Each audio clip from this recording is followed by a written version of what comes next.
नमस्कार दोस्तों, स्वागत है आपका एसआर इंस्टीट्यूट में।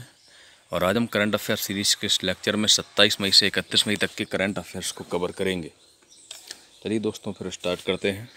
जो पहली न्यूज है वो न्यूनतम समर्थन मूल्य सूची में 23 लघु वन उपज को शामिल करने से संबंधित है। अब दोस्तों इसमें हमें ये देखना होगा कि लघु वन उपज क्या होते हैं।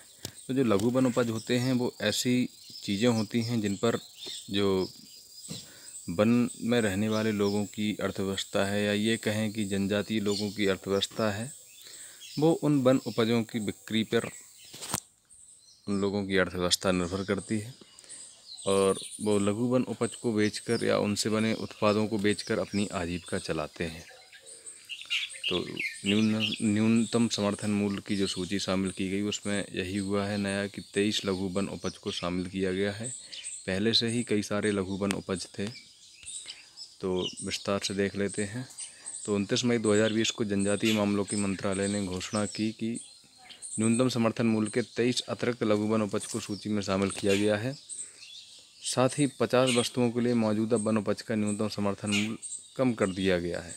देखिए यहाँ लग रहा होगा कि नुकसान हो रहा है कि 50 वस्तुओं के लिए कम किया है, लेकिन ये भी तो एक नई चीज़ हुई कि 23 चीज़ें जोड़ी भी तो गई नई चीज़ें, तो वहीं स्थिति बराबर हो जाती है। अब देखिए ये किसने घोषणा की है इस चीज़ की घोषणा जनजातीय मामलों के मंत्रालय ने की है।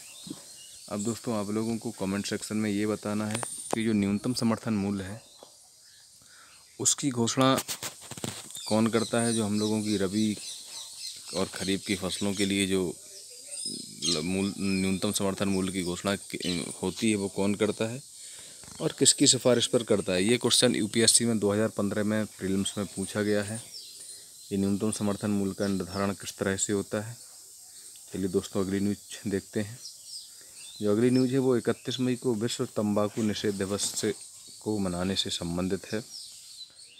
तो प्रतिवर्ष 31 मई को विश्व स्वास्थ्य संगठन द्वारा विश्व तंबाकू निषेध दिवस मनाया जाता है। यह दिवस तंबाकू का उपयोग करने के खतरों के बारे में जागरूकता पैदा करता है। WHO द्वारा 1987 में विश्व तंबाकू निषेध दिवस की पहल को अपनाया गया था। चलिए दोस्तों अगली न्यूज़ देखते हैं। अगली न्यूज़ तो वही है जो हम लोगों ने पिछली देखी थी। अगली न्यूज़ देखते हैं। जल जीवन मिशन। जो जल जीवन मिशन है उसके तहत छत्तीसगढ़ के लिए भारत सरकार द्वारा 445 करोड़ रुपए स्वीकृत किए गए हैं। याद रखिए किसके द्वारा स्वीकृत किए गए हैं, छत्तीसगढ़ सरकार ने नहीं किए हैं, ये भारत सरकार द्वारा किए गए हैं, छत्तीसगढ़ राज्य के लिए किए गए हैं और जल जीवन मिशन के अंतर्गत किए गए हैं। अब दोस्तों आप लोगों को कमेंट सेक्शन में ये बताना है कि जल जीवन मिशन जो है वो किस केंद्र के किस मंत्रालय की पहल है। ठीक है दोस्तों। तो 29 मई 2020 को केंद्र सरकार ने वर्ष 2020-21 के लिए छत्तीसगढ़ के लिए जल जीवन मिशन के तहत 445 करोड़ रुपए मंजूर किए। 2023-24 तक छत्तीसगढ़ राज्य के सभी घरों में नल का जल कनेक्शन प्रदान करने के लिए इस फंड का उपयोग किया जाएगा। अब देखिए हम लोगों ने पिछले लेक्चर्स में दूसरे या तीसरे लेक्चर में हम लोगों ने जल जीवन मिशन के बारे में पढ़ा था। वहाँ जो है 2 राज्य सरकारों के बारे में बात की गई थी। तो आप चाहें तो कमेंट सेक्शन में ये बता सकते हैं कि कौन सी 2 राज्यों के लिए विशेष पैकेज की घोषणा की गई थी। चलिए दोस्तों अगली न्यूज़ देखते हैं। अगली न्यूज़ व्यक्तित्व से संबंधित है। अजीत जोगी जो कि छत्तीसगढ़ के मुख्यमंत्री थे, पहले मुख्यमंत्री थे, उनका निधन हो गया है। प्रीलिम्स के लिए काफ़ी इम्पोर्टेंट क्वेश्चन है, स्टेट PSCs के लिए, क्योंकि चर्चित व्यक्तित्व से संबंधित क्वेश्चन निश्चित 1-2 क्वेश्चन पूछे जाते हैं। तो छत्तीसगढ़ के पूर्व मुख्यमंत्री अजीत जोगी का हाल ही में 29 मई 2020 को 74 वर्ष की आयु में निधन हो गया। वर्ष 2000 में राज्य को मध्य प्रदेश से अलग किया गया था, तो उन्हें पहला मुख्यमंत्री चुना गया था। वे भारतीय प्रशासनिक सेवा अधिकारी से राजनेता बने थे, वो IAS थे। चलिए दोस्तों अगली न्यूज़ देखते हैं। अगली न्यूज़ नेशनल कैरियर सर्विस परियोजना से संबंधित है। तो नेशनल कैरियर सेवा परियोजना के तहत निःशुल्क ऑनलाइन कैरियर कौशल प्रशिक्षण दिया जाएगा। क्या इम्प्रूवमेंट है इसमें?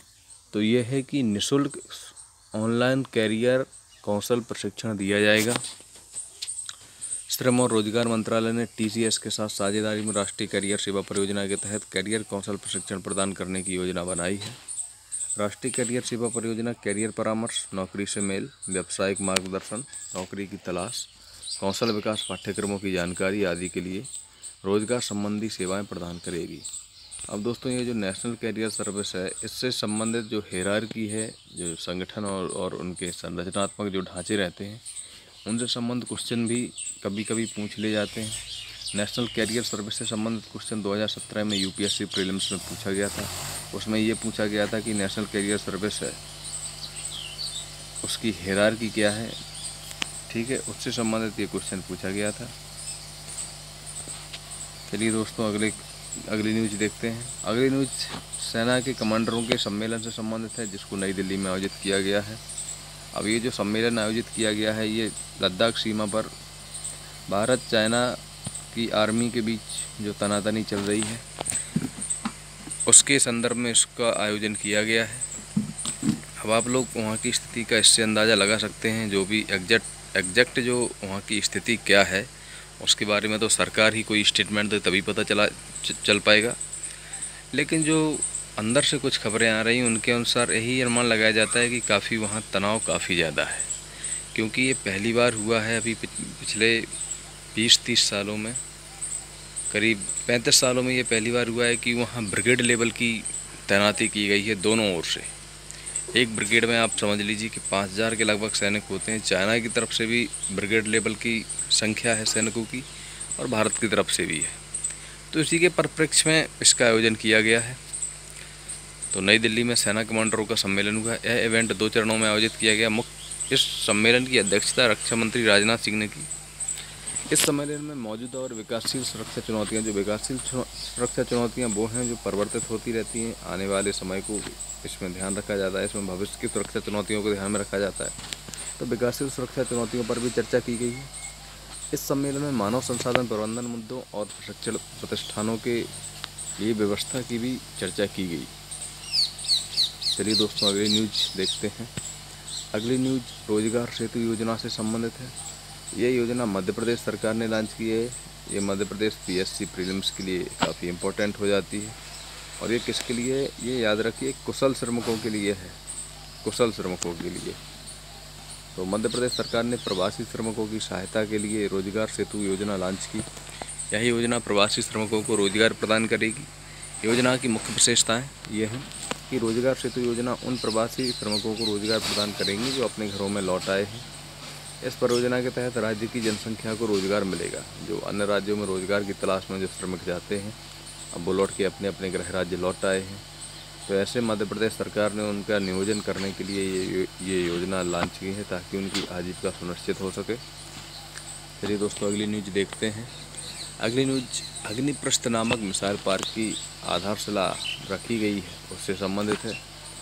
तो ये कहाँ रखी गई है आधारशिला? ये रखी गई INS कलिंग में। Indian naval ship, Indian navy का एक शिप है, वहाँ इसकी आधारशिला रखी गई है। इस मिसाइल पार्क का उद्देश्य INS कलिंग के इतिहास के बारे में जानकारी प्रदान करना है।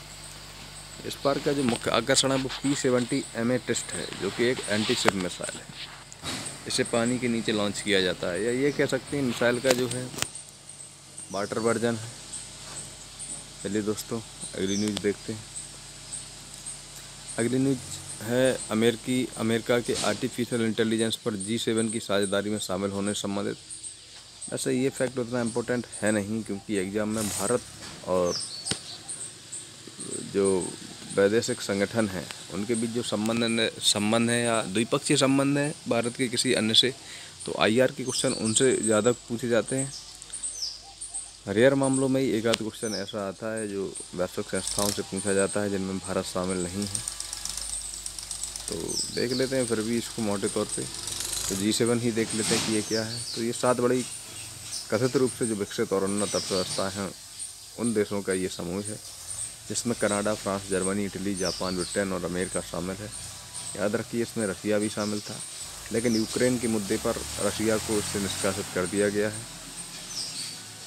चलिए दोस्तों, हाँ दोस्तों, एक इम्पोर्टेंट फैक्ट हो सकता है आगे शायद पूछा जाए एग्जाम में, कि आर्टिफिशियल इंटेलिजेंस पर जो ग्लोबल पार्टनरशिप है उसकी स्थापना किसने की है?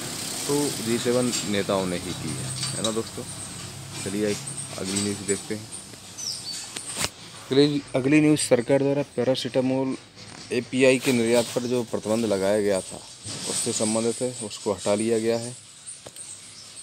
भारत सरकार ने पैरासीटामोल सक्रिय दवा सामग्री के निर्यात पर लगाया गया प्रतिबंध हटा दिया। प्रतिबंध हटाने से अब कोविड-19 उपचार के लिए इस्तेमाल होने वाली दवा सामग्री के निर्यात की अनुमति होगी। इसके लिए भारत सरकार ने विदेश व्यापार विकास और विनियमन अधिनियम 1992 की धारा 3 में संशोधन किया है। चलिए दोस्तों अगली न्यूज़ देखते हैं। अगली न्यूज़ एक संस्थान से संबंधित है जिसका नाम बदल दिया गया है। तो वो संस्थान था जिसका नाम बदला गया है वो है CIPET, और अब इसका नाम जो है वो कर दिया गया है central institute of petrochemicals engineering and technology. ये चेन्नई में स्थित है और ये जो नया नाम है इसको रजिस्टर्ड किया गया है तमिलनाडु सोसाइटी एक्ट द्वारा, है ना दोस्तों। चलिए आगे बढ़ते हैं, देखते हैं थोड़ा विस्तार से इस न्यूज़ को। Central institute of plastic engineering and technology का नाम अब central institute of petrochemicals engineering और टेक्नोलॉजी रखा गया है। इस नाम परिवर्तन को तमिलनाडु सोसाइटी पंजीकरण अधिनियम 1975 के तहत पंजीकृत किया गया था। CIPET का मुख्य उद्देश्य प्लास्टिक के विकास में योगदान देना है। अगली न्यूज़ देखते हैं। अगली न्यूज़ वित्त मंत्री द्वारा इंस्टेंट आधार बेस्ड eKYC लॉन्च करने से संबंधित है। तो 27 मई 2020 को केंद्रीय वित्त मंत्री निर्मला सीतारमण ने इंस्टेंट आधार बेस्ड KYC लॉन्च की। यह सुविधा उन पैन आवेदकों के लिए उपलब्ध होगी जिनके पास वैध आधार संख्या है। उनके पास आधार के साथ पंजीकृत एक मोबाइल नंबर भी होना चाहिए। पैन आवंटित करने की प्रक्रिया कागज रहित है। दोस्तों ये न्यूज़ ज़्यादा इंपॉर्टेंट है नहीं। अगली न्यूज़ पे चर्चा करते हैं। अगली न्यूज़ हर्बल रोड प्रोजेक्ट को संबंधित करने से लागू करने से संबंधित है। तो ये उत्तर प्रदेश सरकार की योजना है। तो उत्तर प्रदेश सरकार ने राज्य में 800 किलोमीटर सड़क में हर्बल रोड्स प्रोजेक्ट को लागू करने का निर्णय लिया है। इस परियोजना के तहत राज्य सरकार सड़क के दोनों ओर औषधीय मूल्यों वाले पौधों का रोपण करेगी। इन औषधीय पेड़ पौधों में नीम, पीपल, सहजन आदि शामिल हैं। यह पौधे औषधियों के लिए कच्चा माल उत्पन्न करेंगे। अगली न्यूज़ देखते हैं। अगली न्यूज़ परसिमन आयोग की बैठक से संबंधित है। परसिमन आयोग ने अप्रैल 2020 में अपनी बैठक के दौरान दिए गए निर्देशों की प्रगति की समीक्षा के लिए एक बैठक आयोजित की। राज्य चुनाव आयुक्त का विवरण मणिपुर, आंध्र प्रदेश, केंद्र शासित प्रदेश जम्मू कश्मीर और असम के राज्यों से प्राप्त किया गया। दोस्तों आप लोगों को ये बताना है कमेंट सेक्शन में कि जो अंतिम परसिमन आयोग था उसका गठन कब किया गया था। दोस्तों अगली न्यूज़ 29 मई को अंतर्राष्ट्रीय संयुक्त राष्ट्र शांति सैनिक दिवस मनाने से संबंधित है। दोस्तों आप लोगों को पता होना चाहिए कि संयुक्त राष्ट्र की अपनी कोई सेना नहीं है। इसमें विभिन्न देश अपने मिलिट्री ट्रूप्स को तैनात करते हैं संयुक्त राष्ट्र की शांति सेना में, और भारत जैसे देश भारत का इस संयुक्त राष्ट्र शांति सैनिक जो मिशन हैं अभी तक जो चलाए गए हैं उनमें भारत का जो योगदान है वो अभूतपूर्व रहा है, और उन टॉप देशों में भारत आता है जिनका इस शांति सेना में शानदार रिकॉर्ड रहा है, और भारत के सैनिक इसमें अपनी बहादुरी के लिए विख्यात हैं। विगत दिनों में भारत की एक महिला जो सैन्य अधिकारी थी उनको संयुक्त राष्ट्र के एक पुरस्कार से सम्मानित भी किया गया था। तो ये इस बात का सबूत है कि भारत ने इसमें सराहनीय योगदान किया है। तो इसकी जो थीम है इस बार की, तो वो थीम है पीस कीपिंग में महिलाएं शांति की कुंजी। चलिए दोस्तों अगली न्यूज़ देखते हैं। अगली न्यूज़ वित्त मंत्री की अध्यक्षता में 22वीं वित्तीय स्थिरता और विकास परिषद की बैठक आयोजित होने से संबंधित है। अब दोस्तों जो फाइनेंशियल स्टेबिलिटी एंड डेवलपमेंट जो काउंसिल है FSDC, दोस्तों आप लोगों को ये बताना है कमेंट सेक्शन में कि इसका गठन कब किया गया था। ये हाल ही में गठन किया गया था। इसकी 2-3 साल पुरानी घटना ही है ये, तो वो आप लोगों को बताना है। सॉरी दोस्तों। तो 28 मई 2020 को केंद्रीय वित्त मंत्री निर्मला सीतारमण ने वित्तीय स्थिरता और विकास परिषद की बैठक की अध्यक्षता की। इस बैठक ने वर्तमान घरेलू और वैश्विक आर्थिक स्थिति, वित्तीय कमजोरियों के मुद्दों, सूक्ष्म वित्तीय संस्थानों की तरलता, गैर बैंकिंग वित्तीय निगमों, नियामक प्रक्रियाओं आदि की समीक्षा की। चलिए दोस्तों अगली न्यूज़ देखते हैं। अगली न्यूज़ जो हाइड्रोक्सी क्लोरोक्विन जो परीक्षण चल रहा था WHO द्वारा, उसको बंद करने से संबंधित है। तो विश्व स्वास्थ्य संगठन ने हाल ही में कोविड-19 के इलाज में हाइड्रोक्सी क्लोरोक्विन दवा की प्रभावकारिता पर अपने परीक्षणों को रोक दिया। HCQ परीक्षण संगठन द्वारा शुरू किए गए 4 मेगा परीक्षणों में से एक है।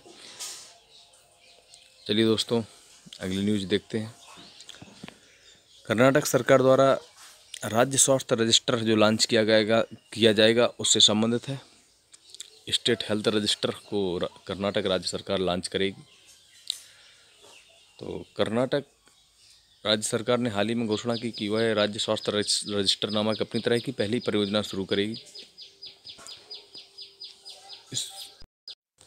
इस परियोजना का उद्देश्य रजिस्टर में अपने सभी नागरिकों के स्वास्थ्य डेटाबेस को बनाए रखना है। राज्य में सभी 6.5 करोड़ रोगों का सर्वेक्षण कर लिया जाएगा। दोस्तों अगली न्यूज़ देखते हैं। अगली न्यूज़ प्रधानमंत्री गरीब कल्याण योजना है, उससे जो 9 करोड़ 60 लाख किसान लाभान्वित हुए हैं उससे संबंधित है। भारत सरकार ने घोषणा की कि प्रधानमंत्री गरीब कल्याण योजना के तहत लगभग 9 करोड़ 60 लाख किसान लाभान्वित हुए। यह मुख्य रूप से पीएम किसान योजना के माध्यम से किया गया था। लॉकडाउन के दौरान प्रधानमंत्री किसान सम्मान निधि के माध्यम से लगभग 9.67 करोड़ किसान लाभान्वित हुए। दोस्तों अगली न्यूज़ देखते हैं। जो अगली न्यूज़ है वो मार्कोस ट्राइजो को न्यू डेवलपमेंट का जो अध्यक्ष नियुक्त किया गया है उससे संबंधित है। अब दोस्तों जो न्यू डेवलपमेंट बोर्ड है इसको विश्व बैंक के समानांतर संस्था माना जाता है या ये माना जाता है कि इसको विश्व बैंक के विकल्प के रूप में स्थापित किया गया है। ये ब्रिक्स के देशों द्वारा स्थापित संस्था है। इसमें देशों के शेयर भले अलग अलग हैं लेकिन जो वोटिंग राइट्स हैं वो 5 देशों के इक्वल रखे गए हैं ताकि इसकी जो संरचना है उसमें लोकतंत्र बना रहे और सभी देशों के बराबर अधिकार इसमें बने रहें।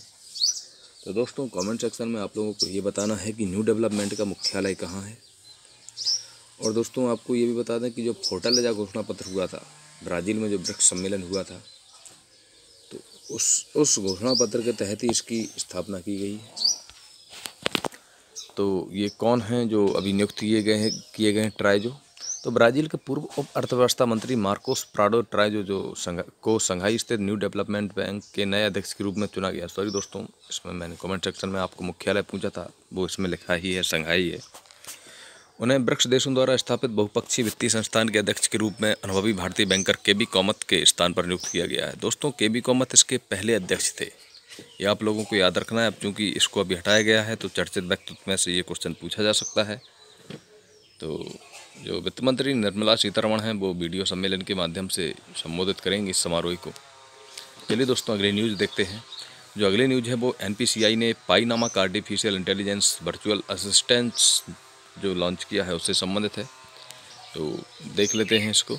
National payment corporation of India ने आर्टिफिशियल इंटेलिजेंस आधारित चैटबोट लॉन्च किया जिसे पाई नाम दिया गया। ये चैटबोट है। इस चैटबोट का उद्देश्य भारत में वित्तीय समावेशन को बढ़ाना है। किससे संबंधित है ये चैटबोट? जो पाई नामक चैटबोट है तो ये है वित्तीय समावेशन से संबंधित, इसीलिए तो इसको NPCI द्वारा लॉन्च किया गया है। क्योंकि भारत में जो डिजिटल पेमेंट की जो कैशलेस अर्थव्यवस्था की ओर हम लोग बढ़ रहे हैं, तो सरकार की तरफ से जो निगाह है वो national payment corporation of India को काफ़ी बड़ी इसमें जिम्मेदारी दी गई है। उसने कई तरह के ऐप विकसित किए हैं, कई तरह की ऐसे पेमेंट गेटवे विकसित किए हैं जिनके द्वारा वित्तीय लेन देन को संपन्न किया जाता है। PAI को 24/7 इस्तेमाल किया जा सकता है। या NPCI उत्पादों के बारे में जानकारी प्रदान करता है। अगला फैक्ट, अगली न्यूज़ दोस्तों, भारत और एशियाई विकास बैंक द्वारा महाराष्ट्र में राज्य राजमार्गों को अपग्रेड करने के लिए जो 177 मिलियन डॉलर के समझौता हुआ है उससे संबंधित है। दोस्तों आप लोगों को ये बताना है कि एशियाई विकास बैंक इसका मुख्यालय कहाँ है। ठीक है दोस्तों, तो भारत सरकार और एशियाई विकास बैंक ने महाराष्ट्र में राज्य राजमार्गों के निर्माण के लिए एक समझौते पर हस्ताक्षर किए। बैंक से प्राप्त धनराशि का उपयोग महाराष्ट्र सरकार द्वारा सड़क परियोजनाओं में सुधार के लिए किया जाएगा। चलिए दोस्तों अगली न्यूज़ है वो 28 मई को विश्व भूख दिवस मनाने से संबंधित है। तो प्रतिवर्ष 28 मई को विश्व भूख दिवस के रूप में मनाया जाता है। विश्व भूख दिवस हंगर प्रोजेक्ट की एक पहल है। संयुक्त राष्ट्र का उद्देश्य, इसका महत्व क्या है भूख दिवस का? तो संयुक्त राष्ट्र का उद्देश्य कृषि उत्पादकता को बढ़ाना है। इससे 820 मिलियन लोगों को भोजन उपलब्ध करवाया जाएगा जो अपर्याप्त खाद्य सुरक्षा का सामना कर रहे हैं, ऐसा संयुक्त राष्ट्र का अनुमान है। और ये जो भूख एक ऐसी चीज़ है, इसको सस्टेनेबल डेवलपमेंट गोल में भी स्थान दिया गया है और ये तो प्राथमिक लक्ष्यों में से एक है। चलिए दोस्तों अगली न्यूज़ वो भारतीय खेल प्राधिकरण स्पोर्ट अथॉरिटी ऑफ इंडिया, उसने खेलो इंडिया एथलीट्स के खातों में 30,000 रुपये जमा किए गए हैं उसके द्वारा।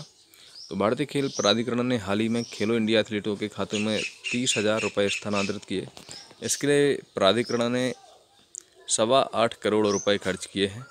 भारतीय खेल प्राधिकरण ने हाल ही में जो एथलीटों की संख्या जिनके खाते में ये जमा किए गए हैं उनकी संख्या है 2749। ठीक है दोस्तों, थैंक्स फॉर वाचिंग। ये थी आज की current affairs. Have a good day.